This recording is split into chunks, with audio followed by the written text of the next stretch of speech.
இந்த டெத்தை இப்போ பேசினப்ப வாயை மூடுடான்னு சொல்லி தேமுதிககாரங்க மூலமாக மிரட்டல். இப்போ நான் பல ரகசியங்களை பேச ஆரம்பித்ததுக்கப்புறமா இத்தோட உரையை முடிச்சுக்கான்னுக்கிட்ட சொல்லிட்டு மிரட்டல். என்ன பண்ணுவீங்க? இந்த பாரிசாலை ஆளை வச்சு அடிச்சிங்களே அது மாதிரி அடிப்பீங்களா? இல்லை விஜய் சாரை செருப்பால் அடித்து அசிங்கப்படுத்துனீங்களே அந்த மாதிரி அசிங்கப்படுத்துவீங்களா? அப்புறம் இப்போ ஆம்ஸ்டாங் கொலை வழக்கு தலித்துக்காக பேசுகிறாருன்னு சொல்லிட்டு அவரை ஒரு இஸ்லாமியர்னு கூட பார்க்காம வெட்டி கொல்றதுக்கு உடந்தையாக இருந்தீங்களே அந்த மாதிரி எதுவும் வெட்டி கொன்னுருவீங்களா?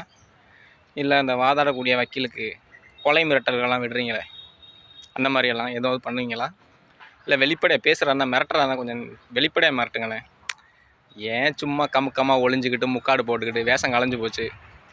இனிமேல் வந்துட்டு தேமுதிக ஒரு தொகுதியில் கூட ஜெயிக்க போகிறது கிடையாது தமிழ்நாட்டுக்குள்ளார. அப்படி இருக்கும்போது ஏன் முக்காடு போட்டுக்கிட்டு வேஷம் முழுசாக நனைஞ்சதுக்கப்புறம் முக்காடு போட்டு பிரயோஜனம் இல்லைன்னுவாங்கள்ல, அது தேமுதிகவுக்கு ரொம்ப பொருந்தும்.